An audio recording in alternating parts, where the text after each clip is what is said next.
Shabbat Shalom. We're in the fifth aliyah of Parshat Korach. And in this parsha, we know that Korach and his followers challenged Moses' authority, right? And what happened? Yes, the earth swallowed them up. But God wasn't done yet. There was a plague. How did the plague stop? That's right. Aaron went through the middle of the plague happening, death on one side, life on the other, and he was the one that burned incense and got the plague to stop. God stopped the plague on his behalf. Do you remember what incense represents? That's right, the prayers.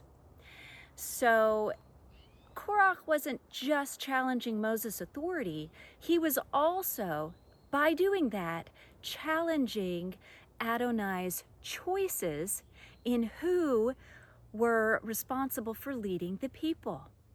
Now, do you remember who God put in charge of the Mishkan and all of its belongings? Yes, the tribe of Levi, that's right. And who is the head of the tribe of Levi? Yes, Aaron. So Aaron was the one that went between the plague and the rest of the people and burned the incense and prayed on behalf of the people for God to stop the plague. And we know in the fifth aliyah that even still Adonai is not done yet. He has one more miracle to show who he chose. So he asked everyone, all of the leaders of the tribes, how many tribes were there? Yes, 12, that's right. Each one of the leaders of the tribes was to take their staff and give it to Moses. And Moses was going to put them in the tent of meeting.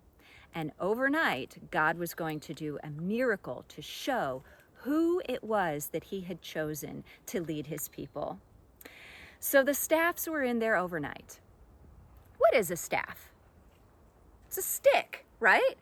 It's a stick that has been broken off or cut off of a tree. Can you grow anything from a stick? No. Once you cut it off, it's dead.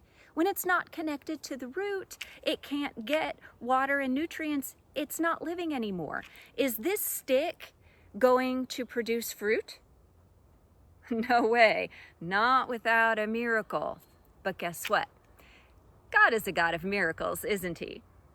So this is how he showed the people once and for all, this one is the leader. And the rest of you better stop challenging that authority.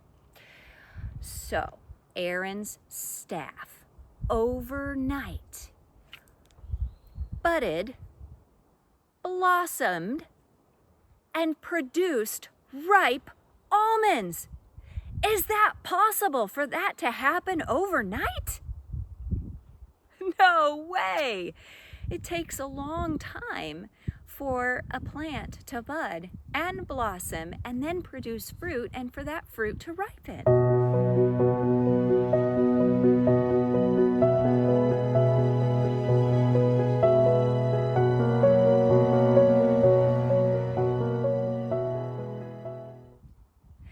By doing this miracle, Adonai is showing who he had chosen to lead the people.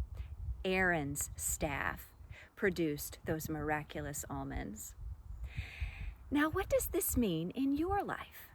This means that when you are in Yeshua, following him as your leader, he enables you to produce miraculous fruit in your life. Now, your fruit is not necessarily going to be of the almond kind or even the blackberry kind. Your fruit will be the fruit of the Spirit. Do you remember the fruits of the Spirit?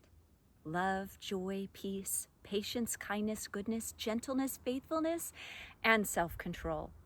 We know that when we have those fruits in our life, we are like a dead tree that has blossomed, budded, and is producing fruit in a miraculous way. And if we're not walking with Yeshua, well, we're nothing but a dead tree. Who are you going to follow today? Shabbat Shalom.